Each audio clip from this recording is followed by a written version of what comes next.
The car crusher could flatten a Cadillac into a metal pancake in 90 seconds. 3,000 pounds of hydraulic pressure, unstoppable, lethal, and Bumpy Johnson was standing 10 feet away from it, surrounded by 15 armed men in a junkyard with nowhere to run.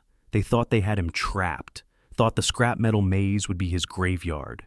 But 8 minutes later, all 15 men were running for their lives, and Bumpy Johnson was operating the crusher like he'd worked there his whole life.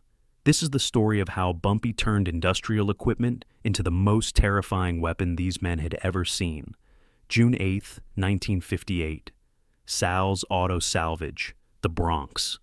The day Marco Torino learned that the best trap is useless if your prey knows how to turn it against you. Marco Torino ran the Bronx numbers racket, small operation compared to Bumpy's Harlem empire, but profitable. For 2 years, Marco had stayed in his lane. Then he got greedy, started pushing into East Harlem, Bumpy's territory. Bumpy sent warnings, polite ones, then less polite. Marco ignored them all, so Bumpy called for a meeting, face to face. Settle this like professionals. Marco agreed, but he had other plans. June 8th, 2:45 p.m. Bumpy arrived at Sal's Auto Salvage in a black Cadillac. Illinois Gordon was driving. "Want me to come in, boss?" Bumpy looked at the junkyard. Stacks of crushed cars everywhere, towers of metal 20 feet high, narrow pathways between them, like a maze made of rust and broken glass. "No, this is supposed to be neutral ground. I'll be out in 30 minutes. "Boss, I don't like this. Too many places to hide." "That's exactly why I'm going alone. If Marco wanted to talk, he'd suggest a restaurant. He chose a junkyard for a reason. Better I know what that reason is." Bumpy stepped out, walked through the front gate. The office was a small shack to the left. To the right, the junkyard spread out. Acres of wrecked cars, and in the center, the crusher. Massive hydraulic press, yellow and black, built to turn vehicles into cubes of compressed metal. Marco Torino stood in front of it, smiling, alone. "Bumpy Johnson, you actually came." Bumpy walked closer, hands in his pockets, relaxed. "You called a meeting. I'm here. Let's talk." "Talk, right." Marco's smile widened. "Here's the thing, Bumpy. I don't think we need to talk anymore. I think Harlem's big enough for both of us. Or maybe just me." That's when Bumpy heard them. Footsteps, behind him, to his sides. Men emerging from between the stacked cars. He didn't turn around, just counted by sound. 15, maybe more. An ambush, Marco, not very professional. Business, Bumpy, nothing personal. You're in the way. Time to remove the obstacle. 14 men had formed a semicircle behind Bumpy. Guns drawn, closing in. Marco was in front, the car crusher behind Marco. The only exit was blocked. Bumpy finally turned around, looked at the 15 men, young, eager, stupid. "Marco, you've made a mistake." "Have I?" 15 guns, 1 you. Even the great Bumpy Johnson can't beat those odds. "The odds aren't the mistake, the location is." Bumpy gestured to the junkyard. "You picked a place with too many variables, too much equipment, too many things that can go wrong for you." Marco laughed. "There's nothing here but scrap metal and—" The crusher activated, the hydraulic system hissed to life. The massive press started descending slowly. Marco spun around, confused. Nobody was at the controls, but Bumpy was smiling. "You should maintain your equipment better, Marco. That crusher has a remote start, wireless, safety feature for the operators, and I've had people watching this place for 3 days. Knew exactly where the remote was hidden." He pulled a small device from his pocket. A remote control. Pressed the button again. The crusher stopped. Reversed. The press lifted back up. 15 men with guns. Impressive. But in a junkyard, guns aren't the most dangerous thing. Bumpy pressed the button again. The crusher activated. The hydraulic arms closed. Metal screeched. The sound was primal, threatening. 3,000 pounds of pressure that could crush anything. Bumpy started walking. Not away. Toward the men. Toward the narrow pathways between the stacked cars. "He's running! Get him!" Marco shouted. The 15 men chased. But in the junkyard maze, Bumpy had the advantage. He knew tight spaces, knew how to use obstacles. He disappeared between two towers of crushed cars. The men followed, spreading out, trying to surround him again. Bumpy pressed the remote. The crusher activated again. The sound echoed through the junkyard, metal groaning, hydraulics hissing. The men stopped.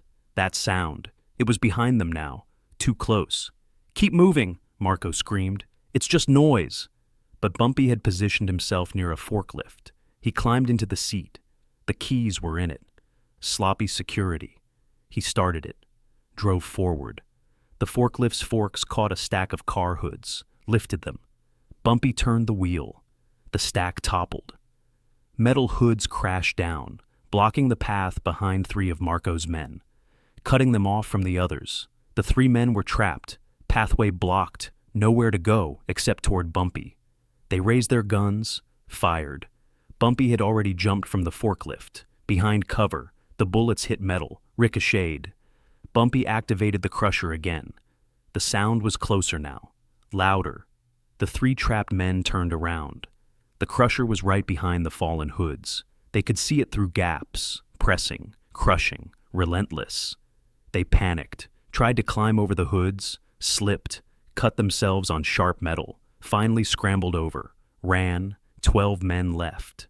Marco was screaming orders. "Stay together! Don't let him separate us!" But Bumpy was already moving. He knew this junkyard layout now, had studied it. The crusher was mobile, on tracks, could be moved. He reached the crusher's control panel, not the remote, the main controls. Started the track motor, the crusher began moving forward, slowly, grinding along its rails. The 12 men saw it coming, a wall of hydraulic death moving toward them. "Spread out," Marco ordered. They scattered, ran in different directions, into the maze. Perfect, Bumpy thought. Divided, they're manageable. He grabbed a heavy chain from a nearby hook, wrapped it around his hand, moved through the pathways, silent, patient. 2 men came around a corner. Bumpy swung the chain, caught the first one across the jaw. He dropped. The second one raised his gun.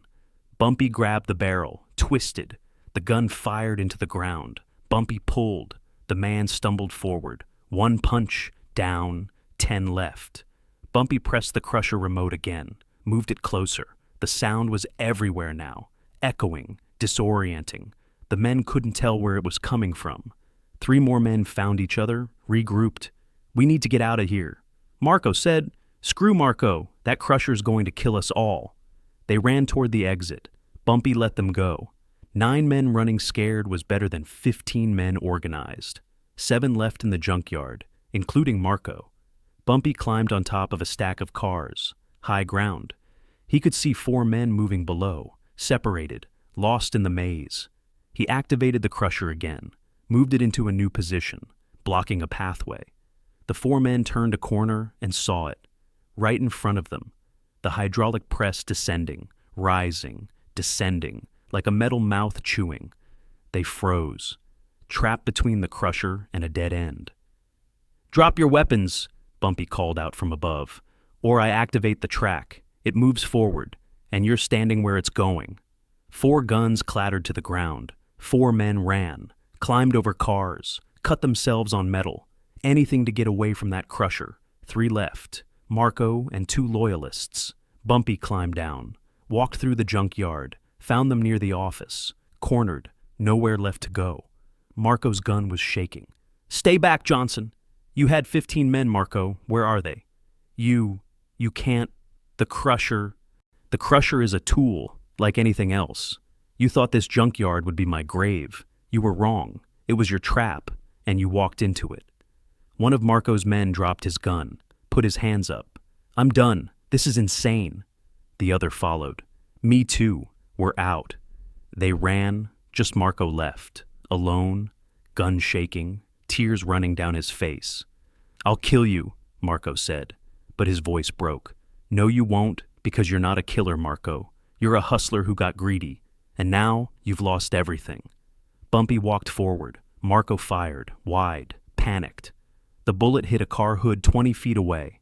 Bumpy grabbed Marco's wrist, twisted. The gun fell. 1 punch to the solar plexus. Marco collapsed, gasping. Bumpy picked up the gun, walked to the crusher, placed the gun on the platform, activated the press. 90 seconds later, the gun was a flat piece of metal, unrecognizable. Marco watched, crying. "What are you going to do to me?"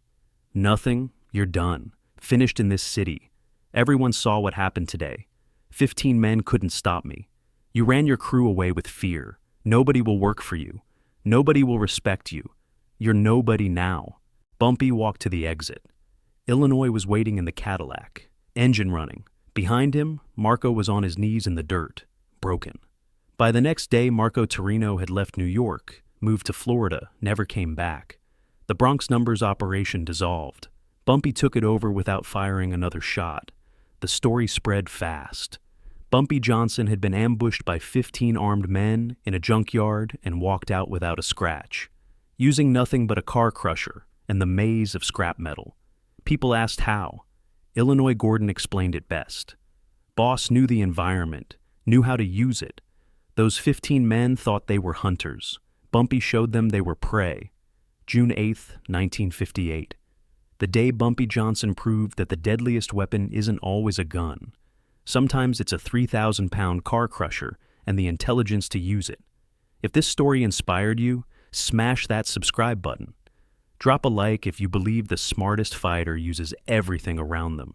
Share this with someone who needs to know that environment matters more than numbers. What would you have done in that junkyard? Let me know in the comments. More legendary stories coming next. Don't miss them.